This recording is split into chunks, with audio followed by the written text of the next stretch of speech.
So maybe I could start with a small anecdote about Claire Voisin and her mathematics. So I met her just after she got her PhD, and at that time she told my wife that the plan for the life is to have one big theorem and one child, and one big theorem and one child. Now she stopped with 5 children, but then she continued proving theorems. So certainly it's very nice. It's okay. János, the left, our left one is much brighter, so effectively. I see, so I should sort of start here. Okay. And so I would like to start with sort of a very elementary question and see what can be done about it. So I would like to start with a holomorphic function in n variables. So it's not particularly interesting for one variable function. And then I would like to just take the absolute value of f and raise it to some power, and I would like to know when is it locally integrable. So of course here the positive values are not interesting, it's always locally integrable. It's the negative values that we want to concentrate. As usually we make some small change, and instead of the t's power, this s will be minus t over 2. And so then the question is, if I have this 1 divided by the absolute value of f raised to the s power, then we would like to know whether it's locally L2 or not. And it's rather easy to see that there's a critical value here. As long as this s is small, for instance, if s is 0, then I just get 1, so that's locally L2, and then I start increasing it. It might stay locally L2 for a while, and then there will be a transition, and then after the transitional value is not locally L2 anymore. And so it is this transitional value that I'm interested in. It's sometimes called the complex singularity exponent. I will call it the low canonical threshold because algebraic geometers, they came at it from a different way. Now, historically, I believe at least the first I know that this number appeared is in the works of Laurent Schwartz, where it came up as a division problem for distribution. If you start with a distribution and you divide it with a holomorphic function, will that be a distribution? Again, so Hermann and Gelfand Boyash, which they looked at this problem.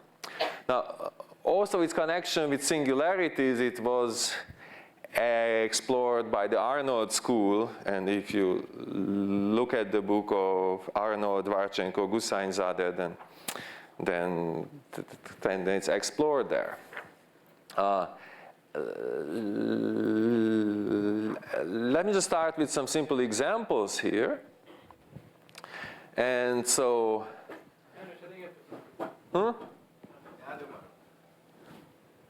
other one, okay. Okay, that's much better, I hope, except the top is hard to see. Let's see, maybe this one I can. Maybe, well, I know. Maybe it's a bit sharper. Okay, and so the first thing we notice that if you multiply this f by an invertible holomorphic function, then I do not change this low canonical threshold. And so that means that although I will keep writing it as the low canonical threshold sort of this function, I'm really interested only in the 0 set of this function, and so in a complex this hypersurface. And so this means that I have a local invariant of a point on the complex hypersurface surface in Cn. Now, if I'm in the one variable case, then we compute in our calculus classes frequently that 1 divided by z to s is L2 if and only if this s is less than 1, which means that the log canonical threshold of z to m is just 1 divided by m. And more so generally, if you put these two together for sort of a one variable function, the log canonical threshold is just 1 divided by the multiplicity. And so for this reason, sometimes 1 divided by the log canonical threshold is called the Arnold multiplicity, because it's a generalization of this notion in some sense.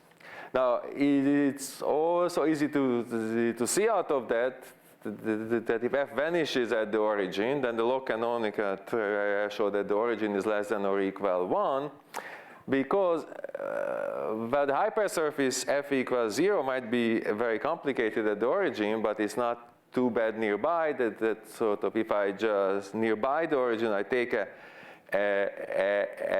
smooth point, then I can take my equation of the hypersurface as one of my log coordinates and apply Fubini, and then I get that the log canonical threshold that the origin is less than or equal, then what do I have nearby? And it is just 1 divided by m.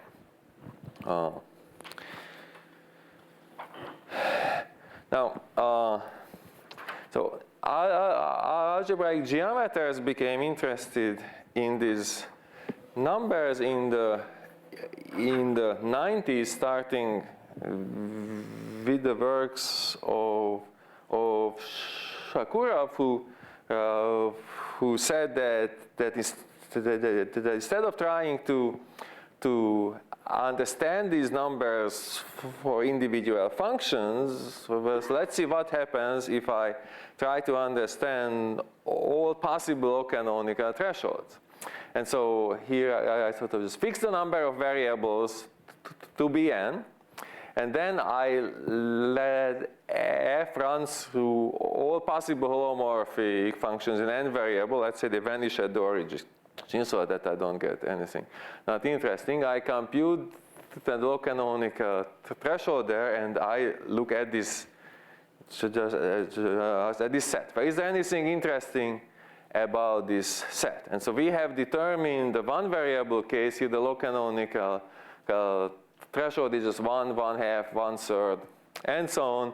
And it makes sense to declare that the zero function, identically zero function, has log canonical threshold 0. And so that's the one variable case.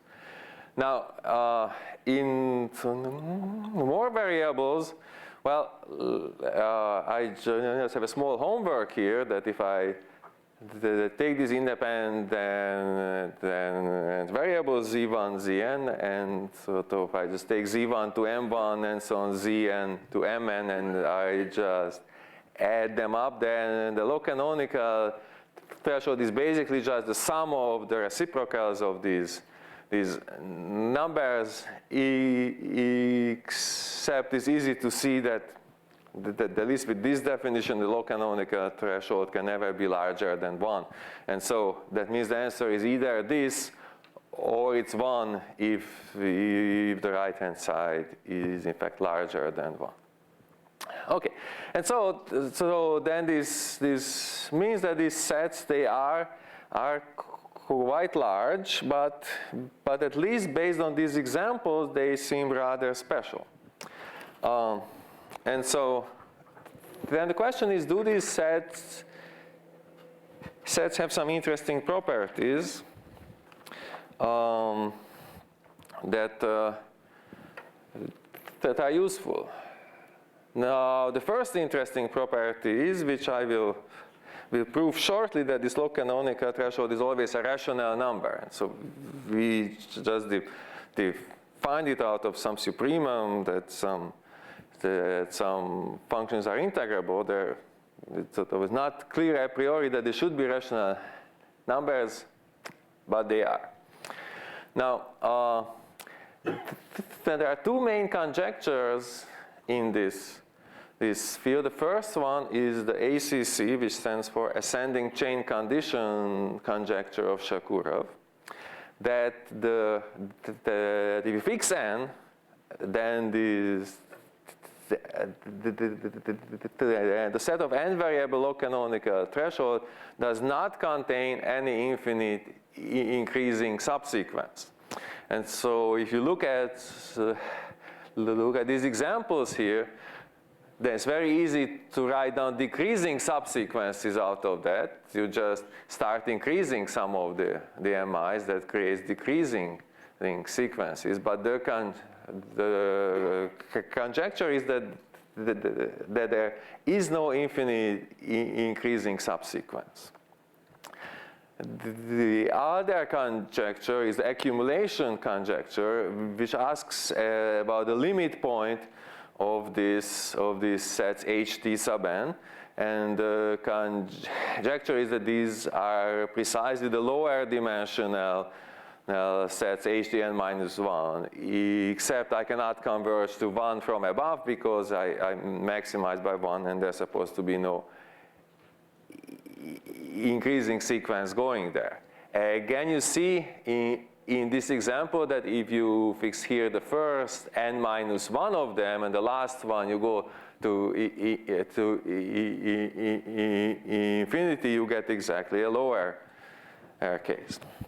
And so these are then the two main conjectures. Now, it is maybe not that interesting. It's a special case, but it's nice to have something very concrete in mind. Sometimes it's a gap conjecture. And so you see that the Shakurov conjecture, for instance, it says that there will not be any increasing sequence that converges to the 1. And so that, No, this is the important slide. This is a less important slide now. Okay, well, if the audience demands it, I put it here. Okay, and so the gap conjecture that you cannot converge to 1, and so that means that somewhere below 1 there is an interval where you cannot have any low canonical threshold. Maybe the interesting thing here is that there's even a conjecture about this optimal value. And so I sort of just have this sequence here. And so in the one variable case, it's 1/2. And then 1/6, 1/42. So these are known, and then the sequence continues like this. And so this gap is getting very, very small, but the conjecture is that the gap is there, and so to the closest I should be able to get to 1 is given by something like that, where the CIs are defined recursively out of that. Now, and so maybe I want to start by, well, at some point when I gave this lecture in the past, I think some graduate students, they asked me, well, what this has to do with algebraic geometry. I'm supposed to be an algebraic geometer, and so then maybe I outline here a computation, some reasonably effective computation of the low canonical threshold, which was, I believe, first done by Atiyah this way. And so you see, it's not exactly algebraic geometry so far. I mean, there are some strange things coming in. And so you see, our problem is here that although Cn is very simple, I just have an arbitrary function and the zeros that can be very complicated. And so that means I try to integrate integrate something that's very complicated on some space that's very simple. But I'm asking only about the local integrability, and so I'm not really using that the space is simple. I just need that it's locally simple. And so that's why let's apply here Hironaka's resolution of singularity theorem. And so then it says that I can write down some map pi from x to Cm, which is proper and which is bimeromorphic, and where the local structure of this function f becomes very simple. And so now this means that for every point in x, I can choose local coordinates that if I compose this f with pi, I just get something that's invertible times a monomial. I mean, that's pretty much the simplest that a function can be. So several variables just invertible times a monomial. And the pullback of the volume form also becomes very simple, just an invertible times a monomial, but times here the standard and that complex volume form. And so now this tells us that downstairs on Cn, I try to integrate this f times f bar raised to minus s multiplied by the volume form. But then if I pull everything back, then I have to pull back f, and then I just have to use the complex Jacobian and its conjugate, and then upstairs, locally at various points, I just face the integrability of some expressions like this, and the products of monomials. Of course, integrating a monomial is just a one variable problem. It's a product of integrals, and I see that the S2 condition is that this S be less than 1 plus the EIs, and you see the E of I and P is just the order of vanishing of the Jacobian along a divisor, which is an integer, divided by these AIPs. I think the point P became a Q here. I'm sorry about this. And so, which is the order of vanishing of the function along that divisor. Now, there are only finitely many exceptional divisors that I have to use. And so then for each I compute some integers, and I just get the quotient of that. And so that means out of this, I get the formula for this log canonical threshold that I just look at the exceptional divisors, I compute the order of vanishing of the Jacobian, then along them add one and divide it by the order of vanishing of the function. And so this tells us that these numbers are rational. Now, this also shows that in practice it's very easy to estimate these numbers from above, because each time I just write on some candidate for the x, just maybe some partial blow up, maybe it did not fix everything right, but I compute here just one of these numbers, and now eventually I need to take the minimum, and so that means that as long as I just write down what's happening along one divisor, I do have an upper bound. Now, but to compute this, namely, or to estimate these numbers from below, that's difficult, because it means that I would need to completely understand the resolution and understand all divisors there.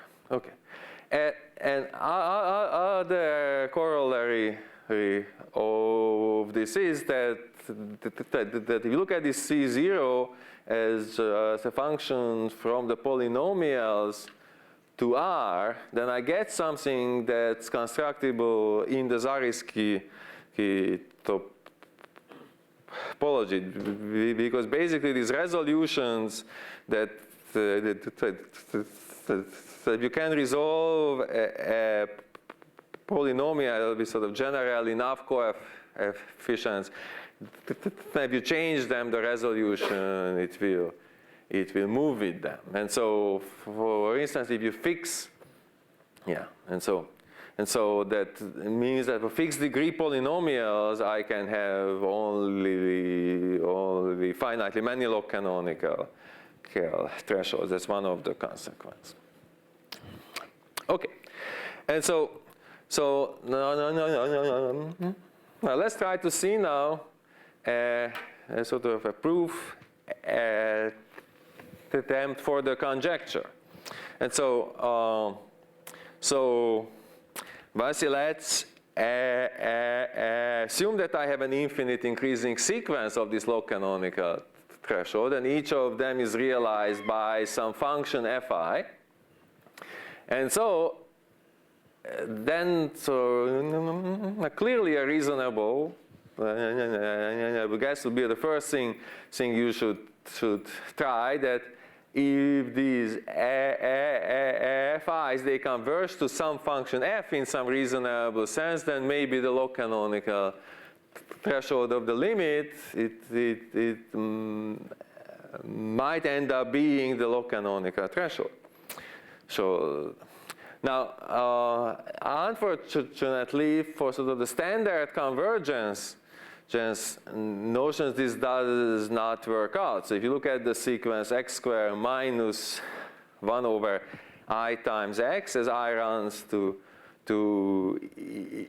infinity, then they converge to x squared uniformly on all compact sets. Whatever, even log canonical threshold of these at the origin is just 1, they vanish multiplicity 1, but in the limit I have log canonical threshold that's 1/2. And so the idea of a recent preprint of Defferner and Mustafa was that maybe we should try to construct some other limits, some more complicated limits, where something like this holds. Okay? And so to explain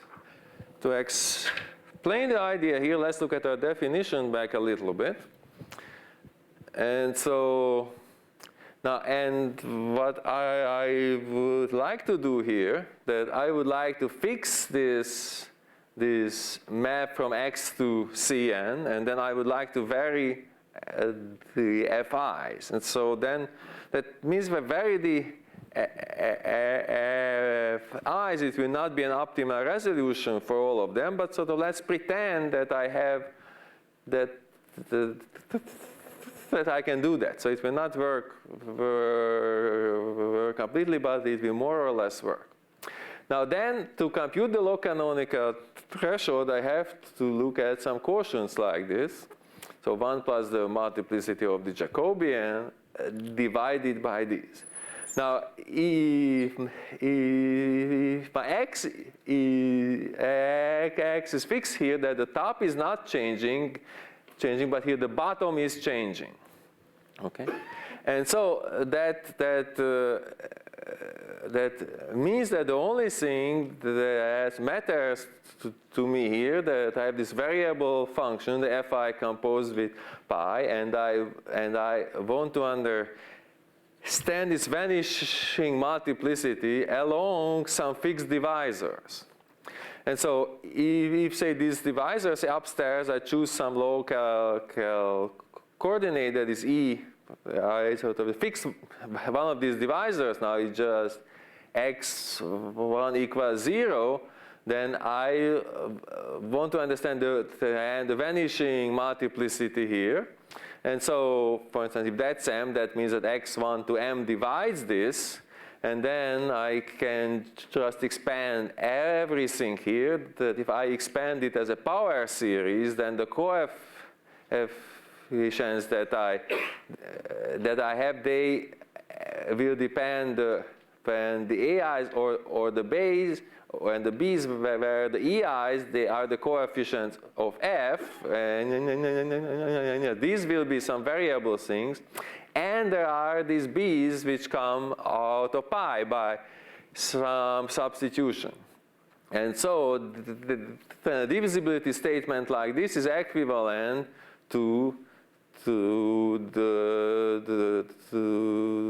simply the vanishing of these terms for those multi-indices where this I1, the first exponent here, is less than m. Okay? And so this means that in order to compute this log canonical threshold, what I need to control are the polynomial relations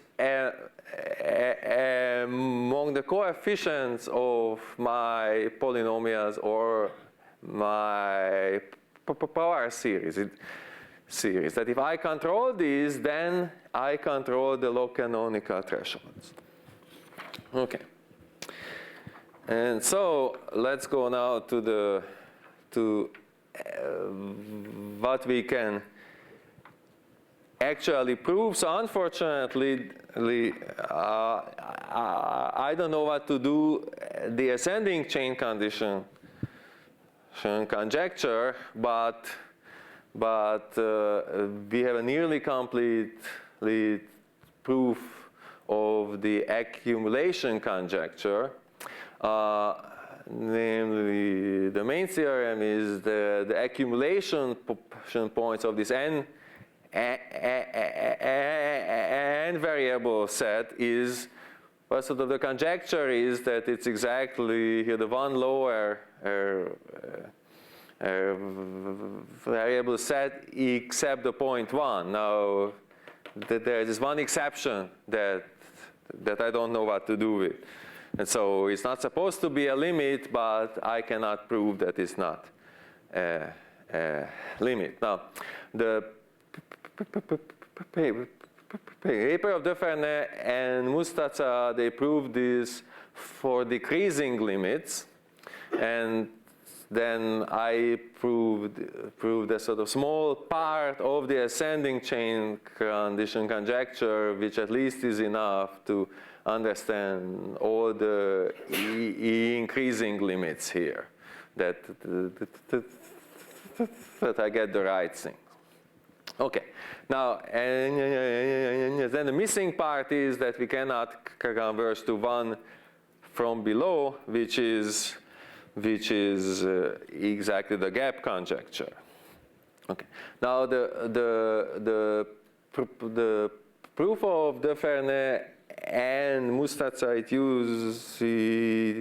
used non-standard methods, and so they just took this sort of series of polynomials and power series and constructed this more general limit using some ultra product construction. But I would like to do this more by hand. When did I start? I started at 3 or? No. I'm looking for the other video. 320. Oh. 350. Okay. Yes. Okay. Yes. And so I have time. Yeah. And so unlike in the first talk, here you have to get your numbers exactly right, not just up to some constant. So, and especially since there's some wine waiting outside, clearly it's not a good idea to keep the audience just sitting here. Okay. Yeah. And so now maybe before I say something about the proof, let's just look at some basic properties of the log canonical threshold. And so one, it's a relatively easy computation that if you take two functions and they have different variables, and so the first one involves only x variables, the second only y variables, and then the log canonical threshold is just additive. And so now this says that if you just start with something in the x variables and you add to it y to n, then you get the log canonical threshold of f plus 1 divided by n, which means that this set htn minus 1 except 1 is indeed always an accumulation point of a decreasing sequence of ht sub n. And other condition is, which sort of to start with, it seems just like some simple Fubini type argument, but actually is quite tricky, that if you restrict the function to some linear subspace, then the log canonical threshold can only decrease. Actually, that's a very useful property. And another thing that is nice, that the log canonical threshold actually gives a metric on the space of all holomorphic functions that vanish at the origin, that we have the triangle inequality. Now, for instance, here what's very nice about it, that out of this is easy to get that if you look at the Taylor approximation of some holomorphic function, this is the degree M Taylor polynomial, then this is a fairly good approximation of it. So you see here, and so yeah, and so you get this. That's a very good property. Okay, and so now let's try to do the limit construction out of this. So how to construct the limit of this thing? And so I have this sequence of holomorphic functions fi, and say assume that the log canonical thresholds, they converge somewhere. Okay, now then I just I fix m and I look at the degree m Taylor polynomials. Okay, and so that is all degree m polynomials, they give me some vector space, and I then have infinitely many points in this vector space. Now, as I told you, what I really care about are the algebraic relations between the coefficients. And so now this tells me that in this vector space, I have infinitely many points, and I'm really interested in the Zariski closure of this set. Now, there's a lemma here, which says that if I fix my m, in general, if I have some vector space and I have infinitely many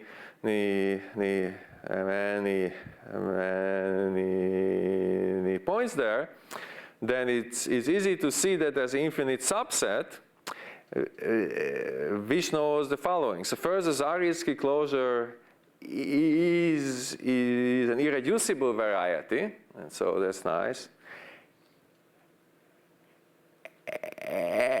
And the other thing is that every smaller algebraic variety contains only finitely many of these points, okay? And so really that's sort of an optimal fit, okay? And so then,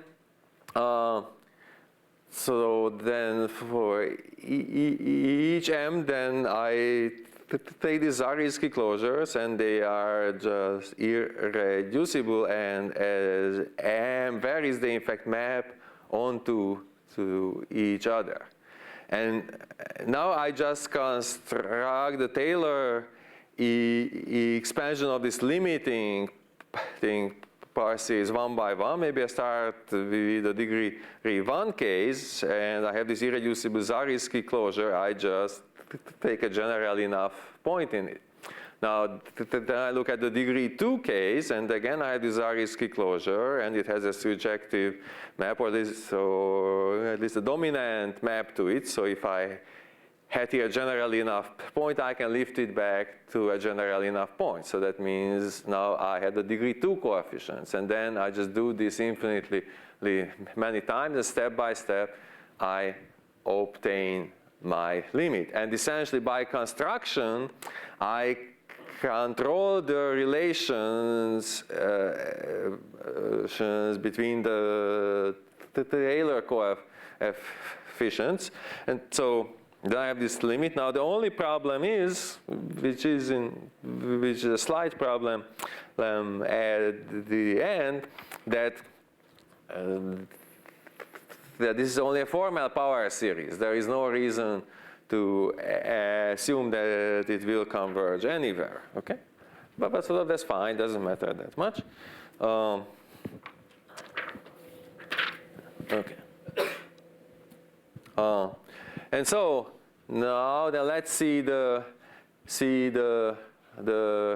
proofs that low canonical threshold of this limiting power series is indeed the limit of the low canonical threshold. So I just look at low canonical threshold of this limit capital F, and I subtract the low canonical threshold of one of my functions. Maybe I shouldn't have hidden the relationship. Okay, maybe this is what should be here. I then switch in both cases to just the Taylor approximations, and so then the error that I made is altogether small, is number of variables divided by the degree plus 1.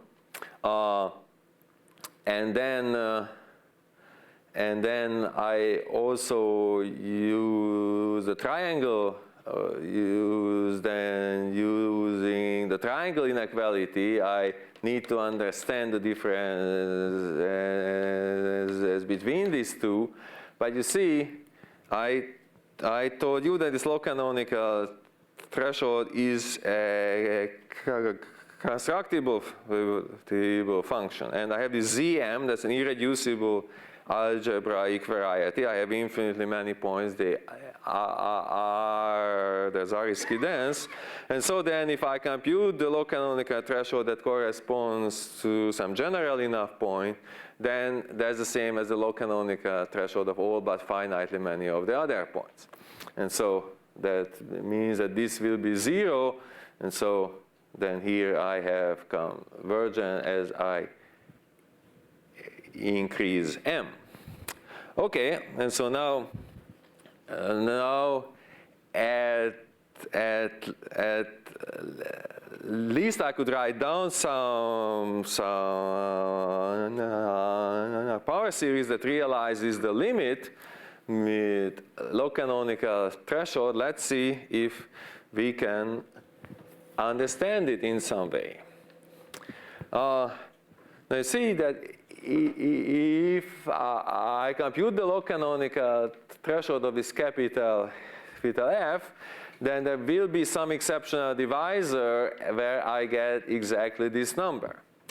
Now, there are two cases for this divisor E. And so it sort of lives on this X, which just maps to Cn. Now, the first possibility is that the image of this divisor in Cn, it has dimension at least 1. And so if it has dimension at least 1, it's very easy to see that if I take a general slice, cut it down with a hyperplane, then the restriction to the general hyperplane it will have exactly the same low canonical threshold. And so if you use, but for this you really need a general hyperplane because you need that out of this construction you still get a resolution. And so it's a Sartre theorem type things that you need, that the preimage of this hyperplane on X will still be smooth. And so it's okay with general hyperplane, but as long as it intersects this E, I'm okay. And so that means that then I have the low canonical threshold of some function which needs only one fewer variable. So this is the case that we want. Now then there is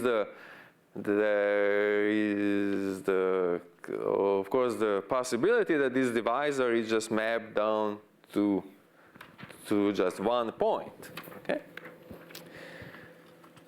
Okay. And so now then in this case I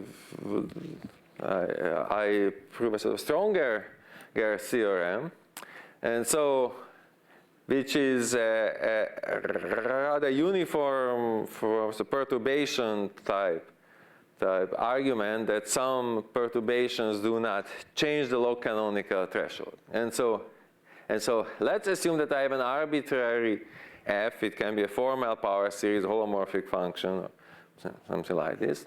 And assume that this low canonical threshold is computed by a divisor which maps to the origin. And so then I get some multiplicity. If I look at this function f and I pull it back, it vanishes along this divisor with some multiplicity.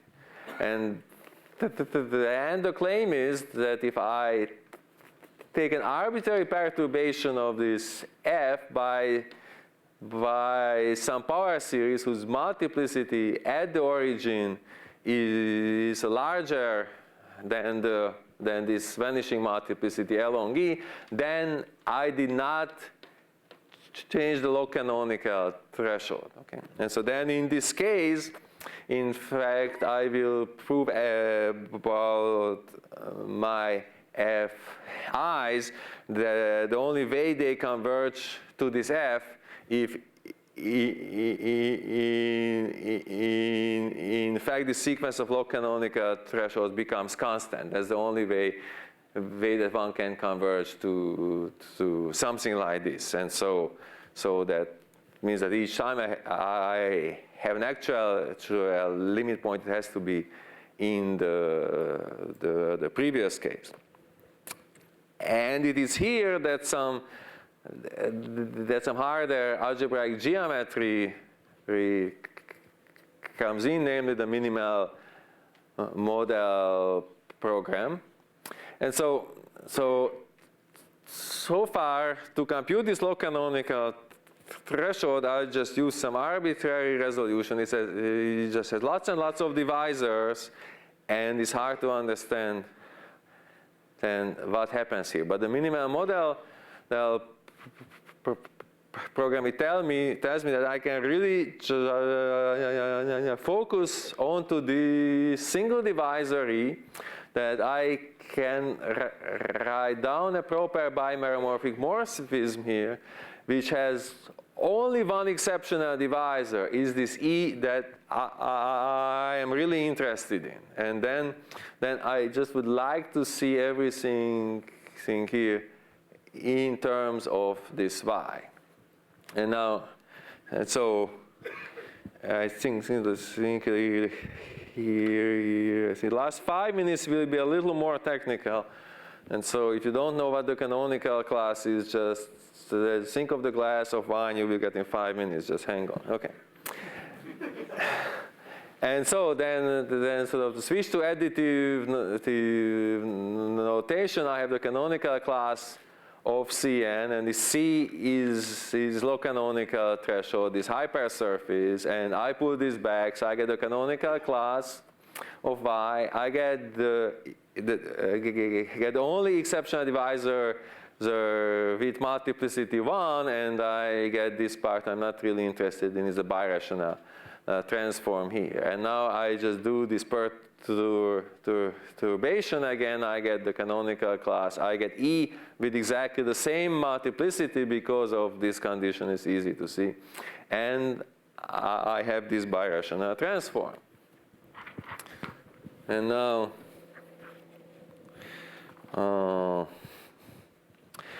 and so now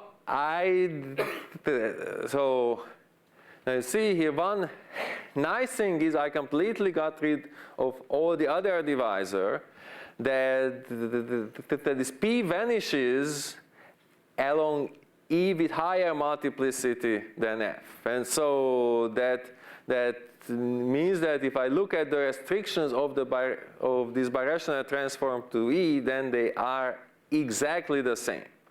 And now that there is a precise form of inversion of a junction, which says that if I have a divisor of exactly coefficient 1 and I have something else with rational coefficient, then the log canonical condition of this can be checked after restricting to E. Now, I know that this is log canonical, and so then by this precise form, this is equivalent to a condition on E. Now, as I noted here, the restriction of the birational transform of F to E and F plus P to E are the same, and so here I just have two things that are the same. So if one is log canonical, then so is the other. And then here I can use again this result that here I am okay in just one lower dimensional log canonical. I can come back here, and so this is log canonical. Okay, thank you very much.